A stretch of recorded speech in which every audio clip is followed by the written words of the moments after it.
Am I the a-hole for not telling my girlfriend about my savings? Original post. I, 20 male, have been working since I was 14. I grew up very poor and watched my dad work 2 jobs to make ends meet. My first job was at Publix, working 15 to 20, maybe 25 hours a week, but my dad made sure I saved all my money unless I wanted a new video game or a pair of shoes, but he still wouldn't let me splurge like I wanted. He paid for all my food and phone bill until he passed away when I was 16. I started working in a restaurant and the manager gave me a lot of hours. I'd clock in at 9 a.m. as a prep cook and then clock in at 4 p.m. as a busser. I wouldn't clock out until like 11 to 12 p.m. I was making at least $800 a week during the summer as a 16-year-old. It was great. I saved up about $3,000 that whole summer. Then when I'd leave school, I'd clock in from 4 p.m. to 10 p.m. and work the rest of my shift under the table. I saved up at least $5,000 through the whole school year. I was always very frugal with money and never cared for the nicer clothes. I still dressed nice, but no desire to wear designer clothes. Well, now that I work full-time for the past 2 to 3 years, I have roughly $30,000, more or less. I started dating my girlfriend 2 years ago, and I always say I'm broke when I have less than $500 in my checking account. I'm not necessarily saving up for anything because I live with my sister and she doesn't make me pay any bills, except for the light bills / my phone plan and the stuff that I want. My girlfriend doesn't have as good as money management as I do. Whenever she gets sad, she likes to retail therapy. I've never understood why, but her parents spoiled her growing up, so I figured that plays a part. But oh well, everyone has their own ways of dealing with the sadness, and that's hers. Well, she was asking if I could send her like $200 to $300 for something, won't disclose what, and I told her to send it to herself through my bank.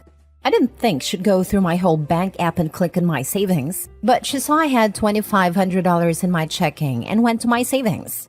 She came to me and showed me my phone and was like, "We're rich. You must have been selling drugs or something, haha." I did find it funny, but I tried to tell her easy that we're not spending that. And she then thought about it and looked the transactions over the years and added it all up and was like, "You never mentioned anything about this account." I said, "Because that money isn't wealth. It's a savings in case anything bad happens." Now, I will say I'm not stingy with money. I just don't spend money on things I don't need. I still take my girlfriend out to eat every week and buy her flowers. I make sure she feels her worth, which is more than that money I have saved. We just look at money differently. If anything were to ever happen to her, I'd obviously care for her and take money out of that account for her. But she started talking about how she doesn't need to work if I have that type of money. I explained that money isn't wealth once again, and $30,000 can be gone in the blink of an eye. She wasn't having it. I told her we can start a savings account together that will strictly be for trips, activities, etc. She said I already have the money for that. I responded, "This is why I didn't mention the money to you, because you'd want to spend it all in a matter of a month." She broke down crying, saying I didn't trust her and I don't love her. I plan on marrying this woman and love her to death, but I don't want to jeopardize something I worked years on to save and be comfortable financially. I don't use credit cards or anything yet, and I am in no debt. I do see where she's coming from, and I could see where I'm in the wrong by not disclosing this with her, but I knew I'd have to start from ground zero again. Now for the top comments before reading the update. I'll be honest, OP. She's still pretty immature and clearly has no concept of the value of money. I know you say you want to marry this girl, but bro, you are 20 years old. There's a freaking big world out there to explore. If this is her stance on money and she refuses to educate herself on the value of money, I wouldn't be sticking around and letting her leech her hard work away. $30,000 is not a lot of money, and you are certainly not rich. Don't know where you live, but in my city, that would only be an 8-month cushion if tragedy strikes. If you are both still living at home, try sitting down with her and draw up a budget for what it would cost to live in your own place together. Get some help, as there are expenses you don't even know about at this point. Just see how far your savings would really go. Good on you for being so great with your money so far. Keep it up. I was OP. At 20 years old, tragedy did strike. I became permanently disabled. The savings I had worked so hard for went to pay off my car and some of the medical bills that never stopped accumulating. I'm now 37 and I'll never have significant savings again because I'll never go more than a couple of months without having major surgery. OP, you never know what might happen. Hopefully nothing like what happened to me, Very few people get sick like this. But a major accident, a house fire, you just never know. Even my dog's surgery cost thousands of dollars, but it saved his life. That money is a safety net that gives you the ability to choose what to do in a horrible situation.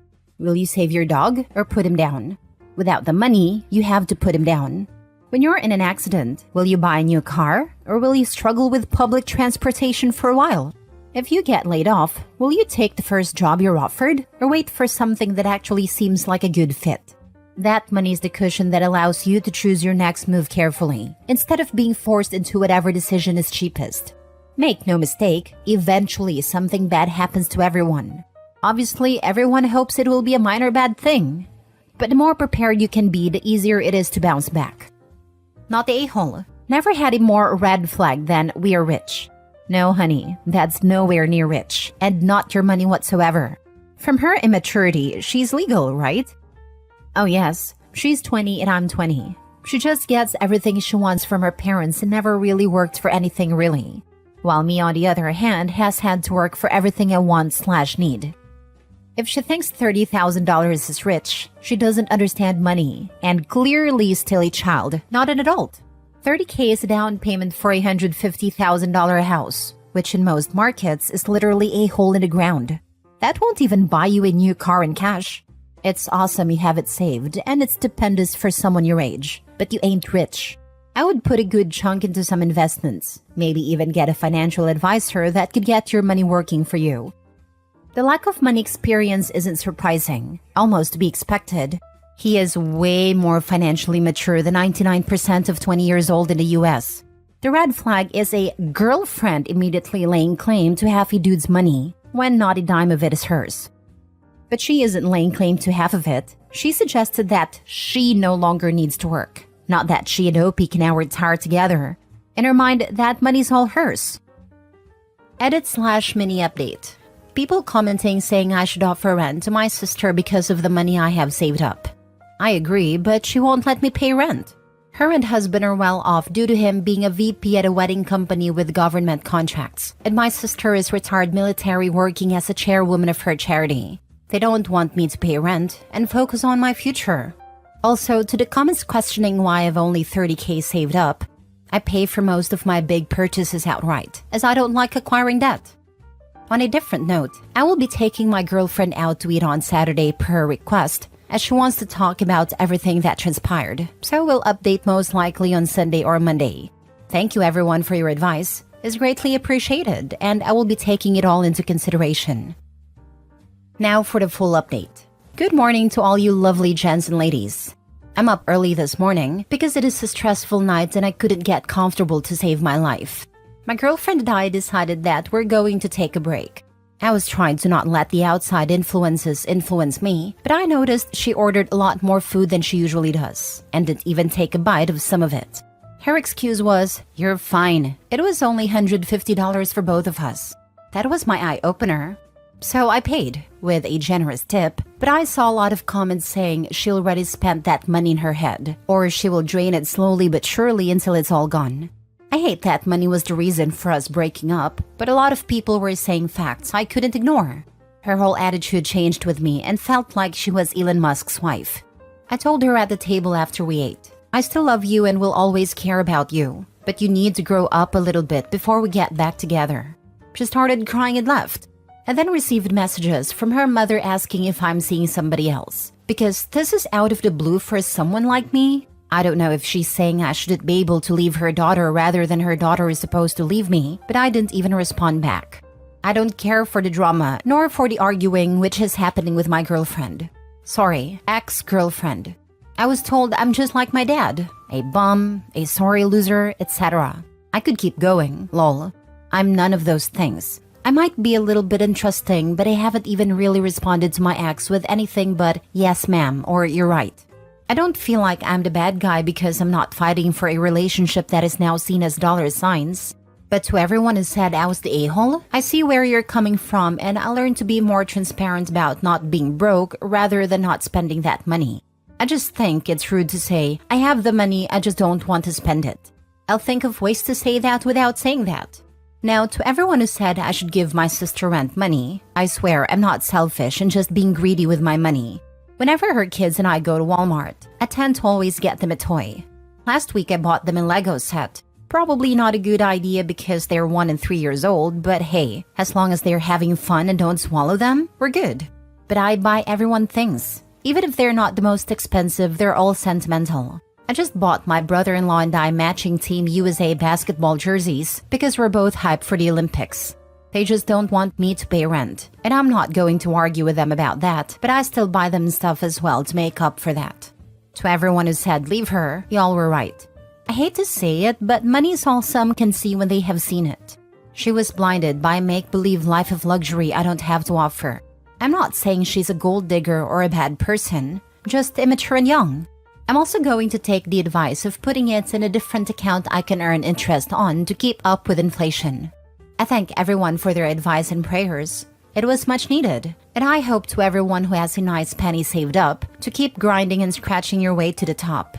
I hope to see y'all there one day. Last story. Am I the a-hole for not trusting my husband after he depleted our savings to pay for his dog's surgery? My mother-in-law asked my husband a year and a half ago to watch over her dog for her when she went to surgery and rehab following surgery. She's a healer. I apparently didn't have any say in it because I didn't even know until the dog was at my house. I had a problem with this from the beginning. The dog was completely untrained. There were multiple times that the dog would jump up on our table and steal food out of the kids' plates and growl at you when you corrected her. She went after my cats multiple times. She poops in the house constantly, no matter how often she was outside. She would do zoomies round the yard for easily 40 minutes, come inside and immediately squat to poop. And she nipped me and my husband's faces. Not the kids, oddly enough. Hard enough to draw blood to. If he pulled away before she got you, you could hear her teeth smashing against each other. I didn't want the dog and expressed it hundreds of times. But he refused to get rid of her because of his mother, despite his mother having been out of rehab for over a month at that point. Well, his mom told us 3 months ago that she would be taking this dog back in April. But 2 weeks ago, she comes to our house and, surprise, surprise, she has a new dog. She told us, well, you've had her for so long that I figured you could just keep her. I just found out I was pregnant a month prior to this. I told my husband there was no way we were keeping this dog. I never even wanted a dog here. He eventually said okay, and he found a nice couple who owned a giant farm to take her for an overnight to see if it was a good fit 3 days ago. We got a call the very next morning saying that the dog was hit by a car. He rushed us to go get her and bring her to the emergency vet. She needed amputation, surgery on her front paw, surgery on her pelvis, metal plates put in, etc., etc. The total for the surgeries was almost $13,000. They told us prior to doing any of the work that they had a healer rescue who was willing to take her if we couldn't afford the surgeries. I go back out to the car at this point because I was feeling nauseous from not eating anything and being pregnant. He comes out like a half hour later and tells me that it paid $700 to $800 towards the cost, our savings, and open an animal care credit card to cover the rest, which has 26% interest if you don't pay the cost back in full in 6 months. Now he's saying he can't get rid of her because she has been through too much and she's my friend. I'm so wildly repulsed by this that I can't even look at him the same anymore. This is a divorce territory to me. All of our savings are now gone, and we are going to be looking at that because of this 26% interest credit card he opened. And now he expects me to deal with carrying the dog around and squatting around the yard for her to go to the bathroom when I already have hypertension from pregnancy and I have been deemed high risk. I told him I don't think I can stay with him after this. I do not trust him at all anymore. There were options. They had a healer rescue willing to take the dog and cover the cost. But he instead threw us into debt over a dog that he told me he was getting rid of and I'm all set. He said I'm an a-hole for not seeing his point on this. I do see his point. He loves the dog obviously. But we are pregnant. And he just depleted our savings over a dog that bites faces. And I don't think I want to be with him anymore. Am I the a-hole? Not the a-hole. I'm a dog lover, but this dog seems to be putting you and your kids at risk. I'm wondering if he didn't ask his mother for the dog and used the guise of, we're taking care of it while she's recovering. Not the a-hole. also a dog lover, which is why when I moved in with my partner, we had an adult conversation about getting one, which breed fit our lifestyle and timing for us to be in the right place in life to properly care for one. I cannot imagine just coming home one day with an animal and telling my partner just deal with it, especially when you have young children in the home. That would have been divorce territory. Using the savings and opening the credit card without even discussing it is beyond. I'm a dog and cat lover too, but if a grown animal is a biter and food aggressive and is impossible to house train, out he goes. I'd take him to a no-kill animal shelter and let them deal with him. But depleting the savings account and going into debt over a sick or injured dog where there are alternatives is insane. One has bills, a mortgage I assume, and growing kids. This man is a child when it comes to adult decisions. If they have college accounts for the kids, I see him depleting them on a whim. He is an a-hole. It would be kinder to euthanize an animal that is that badly hurt, and he certainly had no right to use your savings and take on debt without consulting you. Plenty of reasons to divorce him. And if it was fixable and that rescue wanted to take on the costs, then freaking let them deal with it. I love dogs. My girl is my baby. But barring some crazy exception like me trying to break up a dog fight with my hands, or something where she's terrified / in pain and trying to protect herself, if she bit me, she'd be euthanized. I could not, in good faith, pass her along to another home knowing she's capable of that. If I rehomed her and even years later found out she did someone serious harm, I'd never be able to forgive myself. I really resent being lied to and find it unforgivable when someone who loves me does it. Your husband is lied to, deceived, and disregarded you. For me, he's basically looked you in your face and said, I don't care about you and you don't matter. 1. He agreed to take on the dog's care without ever consulting you. 2. He didn't return the dog when he said he would. 3. He's ignored and disregarded how you feel / what you want at every step. 4. He spent every dime of your joint savings without a word to you and took on an additional $5,000 to $6,000 debt at 26% without even a thought of you. How hard would it have been to say 1 sec and walk out to the car to discuss? In your shoes, he'd have told me everything I need to know.